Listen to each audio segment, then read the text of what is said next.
লাস্টে ওই যে উনি ওই যে আসলেন, আমি আমি আমি আমার মিটিং করলাম, আমি আমেরিকা থেকে এসে মিটিং করলাম, থার্ড মিটিং। উনি কোনো একটা অনুষ্ঠানে এসেছেন, আমাকে জড়ায় ধরলেন। আর জড়ায় ধরে আমি যেভাবে চালাচ্ছি করলে খুব ভালোভাবে চালাচ্ছ আর কি। মাঝখানে আমাদের শিল্পীদের নিয়ে একটি ছিল না, তো এটাকে যেভাবে আমি ডিল করছি উনি খুব খুশি, তো আমাকে জড়ায় ধরলেন। ওই যে মনেটা আবার অনেকে ভিডিও করছিল, বললো মিশা খুব ভালো করতেছে, খুব ভালো করতেছে।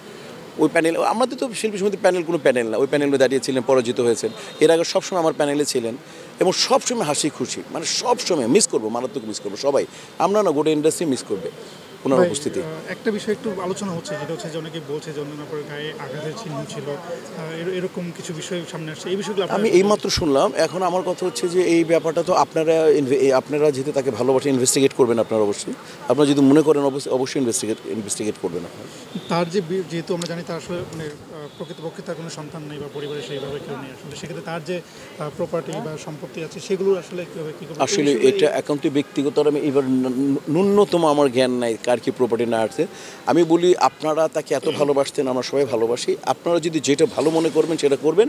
শিল্পী সমিতির দায়িত্ব হিসাবে আমি আপনাদেরকে বলবো, যে কোনো সাপোর্ট আপনারা আমার কাছ থেকে পাবেন, আমাদের কাছ থেকে পাবেন।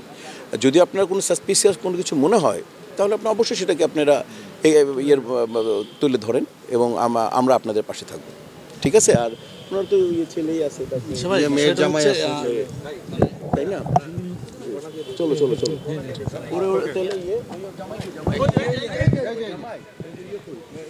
আপনার সাথে মানে কিরকম সম্পর্ক ছিল, মানে কি বলতো দেখা সাক্ষাৎ হলে, বা শেষবার কি হয়েছিল? প্রথমে যেটা হচ্ছে যে আমরা সর্বসাধারণের দেখার জন্য লাইভ আরেকটা করবো। প্রথমত আমরা একটা সিস্টেমে যাই, গণমাধ্যম কর্মীরা যদি সামনে দিয়ে চলে যান আপনারা তাহলে কিন্তু পারবে না।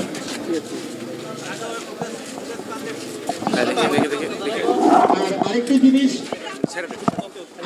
রিকোয়েস্ট করবো, আপনারা গণমাধ্যম গেছেন শেষ বয়সে আমার মাকে অঞ্জনা আপা এবং নতুন আপা এতটা আনন্দ দিয়েছে। আমার মা অসুস্থ ছিল, কক্সবাজার নিয়ে গিয়েছিলাম, মার সাথে এতটা দুষ্টমি করেছে। আমার মা মারা যাওয়ার পরে বলেছে, হ্যাঁ আশ্চর্য লাগে, ড্রাইভার তো পুরো ড্রাইভারই।